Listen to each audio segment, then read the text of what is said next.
So many things we have to remember. Welcome. Here we are. Here we are. Carlos and Chantel Campos. Epic Your Life Movement, Creating Extraordinary. Welcome back today to this week's session on community mentorship. And the title for today is Intimacy Simplified. And so I want to start out just talking about what the core of what we do now and simplifying what we do and breaking it down. The three C's of connection. If I was to rephrase it as three C's of connection is kind of the surface part, but in reality, the depth of it is the three C's of intimacy, because these things will bring intimacy, and that is confidence, communication, and commitment. I want you to stop, pause, think for a second. If you had those three things, do you think you would have more deeper, more meaningful relationships with people around you? Confidence, right? Because when you have confidence, guess what? You're going to communicate. And when you communicate, you're more likely to be committed to something, someone, situations, right? Because you're communicating more and you have confidence in those relationships. It's really interesting. So they become deeper, more intimate relationships. Yeah, your connections are definitely can be made or broken with lack of communication, right? Wouldn't you say that a lot of times when we feel like a relationship is not working out, it's because there's a misfire in connection, in communication, and or there's none, right? Some That's people right. don't know how to communicate. They don't have great skills in that. And I think that's what we've been discovering. And, a lot of our clients, we just got back again from Indiana. Awesome time there. Any of you watching on Facebook or on the school group, we love you. Such a great time. So I want to say thank you for having us while we were there. But we do a lot of our clientele. A big bulk of them are in Indiana, actually, or the surrounding area there. And they are previously Amish, previously Mennonite, better known as Anabaptist, right? Because we're learning this. The Mennonite and the Amish come from the Anabaptist. So it's easiest to say previously Anabaptist. But we had some incredible connections. But what we've seen across the board, and then to be honest with you, it's also the English, not just Anabaptist, or other cultures in other countries, and maybe even Americans, the English or Americans have taken this for granted, the whole like intimacy thing we're getting into. I think so. Carlos is talking about how, a very large percentage of our clientele do come from the Anabaptists, but also, it's not limited to that. We have many different cultures represented, whether it's their first generation American or second generation American, right?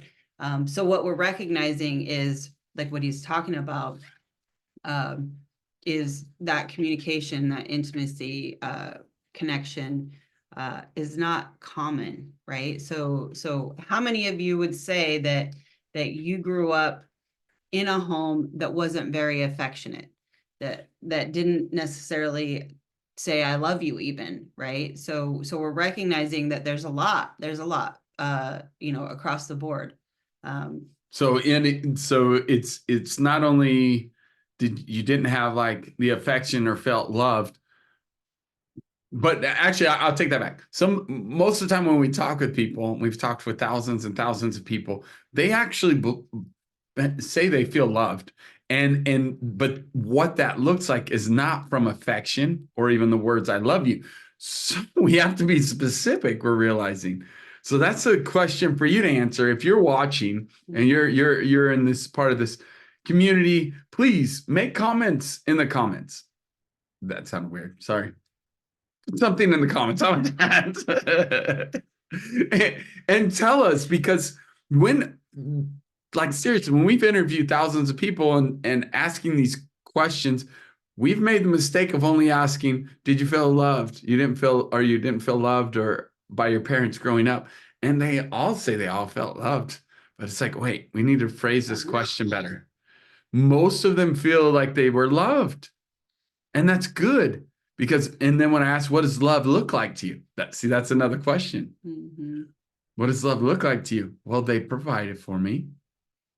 They put a roof over my head, Food on the table. food on the table. Mhm. And, I can almost dare to say that you too will have some interpretation of what love looks like. And that's good. I'm not saying that's not love. However, intimacy and affection, affection is different, right? Mhm. True affection, touch, even.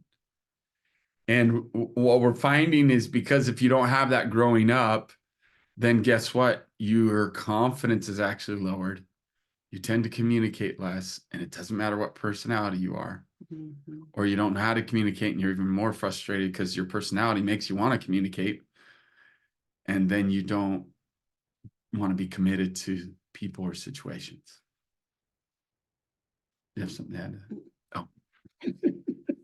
We have this little sign we do. I misread it that time. Can't tell you all my secrets.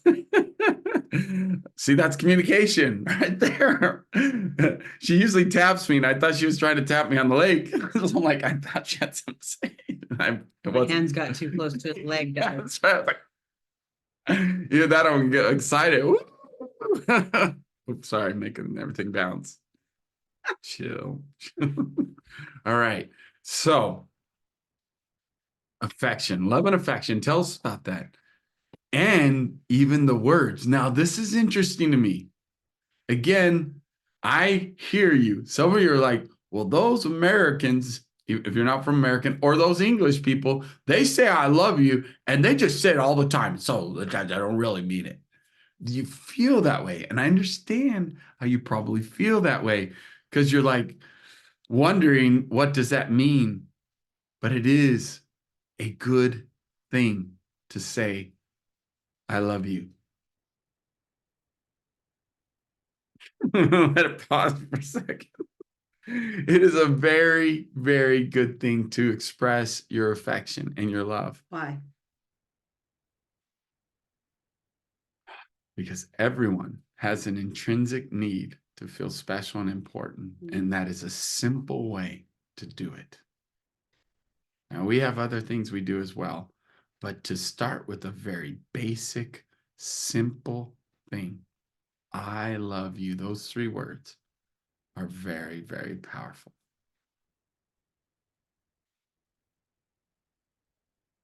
So, step 1, intimacy simplified. And believe me, this has been like stinking not stinking out. I say stinking because it's like so crazy awesome to part of this is my journey. Carlos, imagine that. My wife is like, Carlos, simplify, shorten. That's like her mantra to me. Carlos, simplify, shorten. She says that all the time. So I'm like, okay, babe. So what I realized though, subconsciously, we all did you hear what I said about I love you? We all have an intrinsic need to be valued. And to feel like we are valued, feel special and important. Carlos likes it too. So where does Carlos get his value from in feeling special and important? Which I would say that probably a lot of you are the same in this way. Maybe, maybe not. Is by being needed. Okay.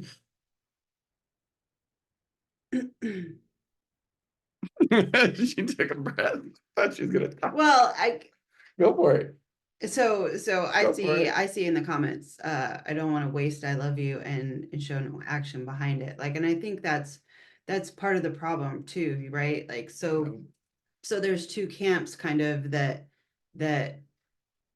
we can operate from. We have those who don't ever, in their family, in their upbringing, hear I love you, but yet they know that they were loved Why? Because they were loved and cared for, in a sense of provided for, protected, right? So, and then you have um, those who are very verbal about it So good, man. and So don't true. take the action to show what that actually looks like. So, They use it's "I not love you" to make up for the fact that they're maybe not doing the other stuff. right. So That could be true. that's right. I mean, so that's what I'm saying. Like there's you can't necessarily identify that like across the board because, and that's where you have the people who judge the saying I love you. So that's like it's not a big deal. They don't even want to hear that from you. They really just want to see the action. What Carlos is trying to address right now is those who don't hear it and they don't like so we deal with a lot of adults, right, who have never been shown affection by their parents, right, who have never been told I love you by their parents. And what does that look like now for these adults as they are entering into marriage, as they're raising their own children? What does that look like for their next generation, right? Well, and so I hear you and I agree with what you're saying. And she's talking about, the fact that, we deal with these situations, but I would also just challenge you. I would love to hear, how often do you hear "I love you"? And I know that some of you maybe someone told you "I love you" and then they created a big trauma and a big, hurt you severely. So you're like triggered by it potentially. We know that we've been through it with people, but I'm here to tell you that it is beneficial, very beneficial to verbalize it, right? It's kind of like with if you're a believer and you believe in God, it's like in creation, he was very specific that he verbalized creation and he said, and he saw that it was good. Like he said it and it was good. And then when he came to man, he said it was very good. But I'm telling you, in those circumstances, it was actually verbalized to bring it forth in creation, to create something, to verbalize it. So this is what we need to verbalize. Now, do we need to back it up with actions? 100%. You don't just say it and that fixes everything. I'm not saying that. But I am saying that there's so many times that we don't ask this question and we don't realize that people aren't saying it to each other. So here's the simplified version. And by the way, this is why I'm simplifying it, but yet it's not simple. Okay. It has to have some action and some heart behind it. Your actions will prove that you mean it. Right. It is real. So that's part of this too. But I want to tell you why I'm bringing it to a simple thing like this for a process that will help in intimacy is because my journey again about me making things complicated when have taught things or presented things.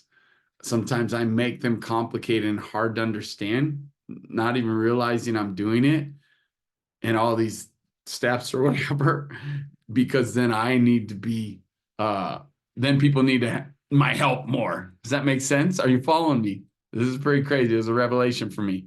So now everything I'm doing is trying to simplify, ways to simplify things. So I love you. How often do you say it? Well, I'm going to give you a strategy. And what I realize is this, what we do, I'm going to tell you what we do and the strategy we do that is super duper beneficial. And it has blessed us over the years. It's "I love you" and affection, meaning like a kiss, when it's a kiss, a hug, between spouses. So every time we're coming or going, it's "I love you," it's a kiss, it's an embrace. Okay. Is that true? Yeah. And see, like, we just started doing this. I don't know what came first, this or the GWs, it doesn't matter. But this is a very amazing thing that you can implement today. to your loved ones today, your kids, your mom, your dad, your sister, your brother, your aunts, your uncles, your spouse, your friends. We all need a little love. And to spread this, part of that is the action that you'd hug and embrace and say, I love you. I know that some people have even started doing this with coworkers. And let me give you a little phrase to help you with this, because we helped even in that, because it is beautiful, even with coworkers. It's like, oh, it's awkward. I love and appreciate you. All of a sudden, because that appreciation tacked onto the back of it helps people feel more comfortable. Try it. Yeah. I And love and asking for a appreciate you. hug. Can I hug you? Can I give you a hug? I love and appreciate you. It'll help you Mhm. feel more comfortable to get used to saying that. And so when you're coming, when you're going, sorry, it does it automatically. I don't know why it does it. Thumbs up. Oh, there's fireworks. Oh no. Oops. So when you're coming and going, when you wake up, when you go to bed, right? Those are coming and going, but you're just coming awake and going to sleep, and random times. So essentially, if you work or you leave the house, you go grocery shopping. If I'm even going to run an errand, mom and dad live next door. If I'm going to go next door and talk to mom and dad, guess what? I tell my beautiful bride, I love you. I'll be back in a minute. I give her a kiss and a hug. You can never do it too much. I'm serious. Like, this is a beautiful thing. And even your kids, here's another powerful thing. It was such a priority for us to do this. I told my daughter, Hazel, and my son that if you're leaving, I want you to come and tell me I love you, Daddy, and say goodbye. Now, not to get dramatic, but here's the reality of it. What if that was the last time? And maybe that's why I'm adamant about this, because I did experience that with my own father. And that's probably true now that I'm thinking about it, why it's been so important to me. My dad was affectionate. He did say, I love you. He did rub my back and touch me. He was a good father, but he was in his hospital bed, and it wasn't supposed to be my last time seeing him. I was supposed to pick him up the next morning from the hospital and take him to breakfast. And I said, I love you, Dad. I'll see you in the morning. I walked out of his hospital room, and he didn't say it. Now, I get it. He said it before, and I do have that memory.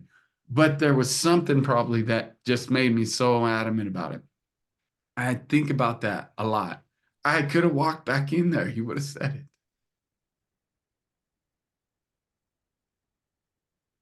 That could have been his to me. So,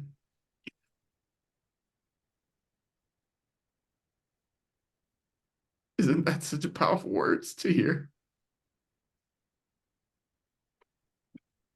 And my kids have honored me this way. Mhm. Even if I'm in a meeting with a client on a Zoom, I said, you're the priority. Please interrupt me. Please interrupt me and tell me you love me and say goodbye. We don't say goodbye either, by the way. We say we'll see you soon on purpose. I'm sorry, I didn't. No, it's gonna get. So I love you. I didn't realize till right now why that was so important to me.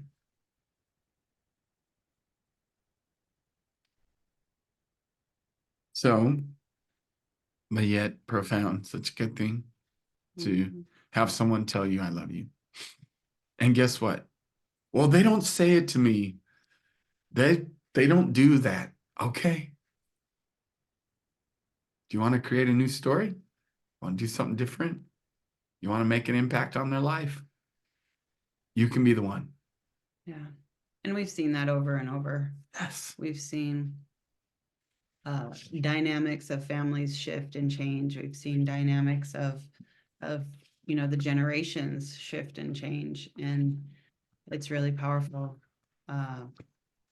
Some of you, Office culture, like he's saying, I mean, we've seen a lot of that shift and change into a more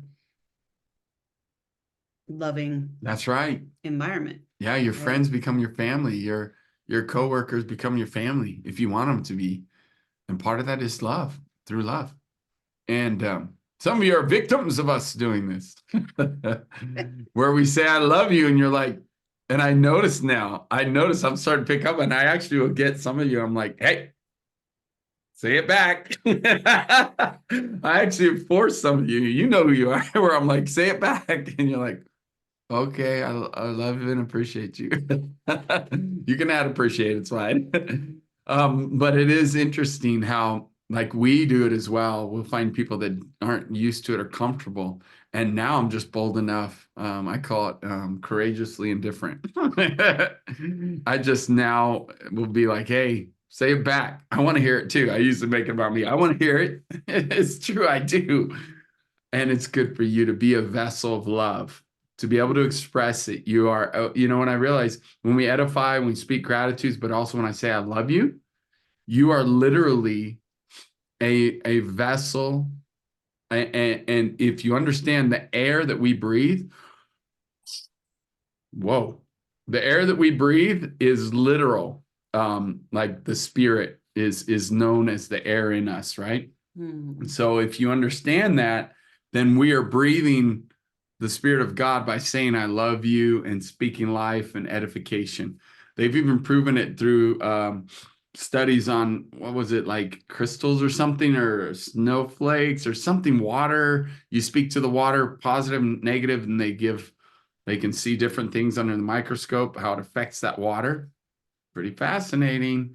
So it's been proven through science even that our words matter. So I love you is a powerful word of being positive and bringing life through those words. They resonate, very life-giving words. I think as you were talking, what I also recognized is just how profound it is that, when we deal with a lot of people and their identity, right? So our own value, our own self-love, right? So if we really recognize the physical laws here on earth, right? Yes. God's laws, and my chapstick right here, right? Like if I drop it, it's gonna fall. That's gravity. So there's laws that we can't deny or go against, right? So the same is true for the law of reciprocity. Like if I give you something, you naturally have a desire to give back to me something, right? A kiss. But so recognizing not only the law of reciprocity, but the law of awareness, okay, and the fact that our words are seed. Okay. Yeah. So the fact that our words are seed, we are literally, when we speak, what we speak is literally planting seeds of either life or death. Yeah. Right. So it's either life-giving words that we are planting into somebody else. So true. Or it's not, right? So if we're withholding words of life, then we're also probably withholding words of life over ourselves. It's another layer, another level. So recognizing that not everybody is super comfortable with saying I love you. Not everybody is super comfortable with an intentional, right, of speaking life and speaking words of love into other people. But if you dare, if you choose, right, recognizing that the more we speak into somebody else and the more love we're willing to give, yes, the more we actually are doing for ourselves. So good. In loving ourselves, right? So it's kind of like that law of reciprocity in our verbal words, what we're putting into the atmosphere, what we're putting into the ears and creating a feeling of in others. Absolutely. So, and then watch the effect that it has on us. Like, the more sometimes it's like, people always go like, well, you can only love others to the capacity that you love yourself. Well, guess what? The more you practice, it becomes intrinsic, right? Yeah. So we are our habits. So what is our habits? What habits are we creating that create that life, that create that the law of reciprocity, that create that feeling of love that I feel for both others and I feel for myself, right? So good. So good. There you go. Intimacy simplified. Start with I love you. If you have one takeaway from this community mentorship today, say I love you. Practice. Yeah, doing it to friends, family members. And again, if you have to put appreciation on there to make you feel comfortable at first, do it. I love and appreciate you. And you can say it to coworkers. I love and appreciate you. You're amazing. And just even a handshake to start with, eye contact. I love and appreciate you. So nice to meet you, or it's so nice hanging out with you. I love and appreciate you. When you come, when you go, you can greet someone with a handshake and say, I love you. Or if it's your spouse or a family member, give them a little more affection, okay? The other thing is that I want to throw out there, many of you have done the Epic 30 process, right? So where you have written a letter to the Father and you've received a letter back, and then you do gratitudes and worthies. So if you have not, I'm speaking to those who have not, please go to epicyourlife.com, and there's a printout. You can print out the Epic 30 exercises, Yep. do that. And what we love to do when we're doing our gratitudes and worthies for somebody else, as we follow it, we end it, we tag it with I love and appreciate you. So as we're giving gratitude and we're speaking into them what they're worthy of, we're also following it up with I love and appreciate you. And we do it across the board, no matter who it is, whoever is in our presence that we are speaking with, that's what we do it to. So my Epic 30 at epicyourlife.com. Go ahead and print it out. It's no strings free for attached. you. Just get it, download it. Yeah. Seriously, you don't have to give an email, no nothing. Just go there and get it. That's our gift to you. And So those enjoy. of you Love who it. are already a part of the community and doing it all the time, tag it. I love and appreciate you. That's right. So good. And those of you watching, I love you. I love you. We love and appreciate each and every one of you. Yes, I love you. And I hope you have a fantastic, amazing day. Thanks for being a part of this community mentorship. And, if you like it, share it, forward it to someone. We're going to be posting this on YouTube and on our school group. So check it out. All right.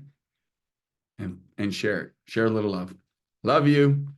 Bless you. See you next week.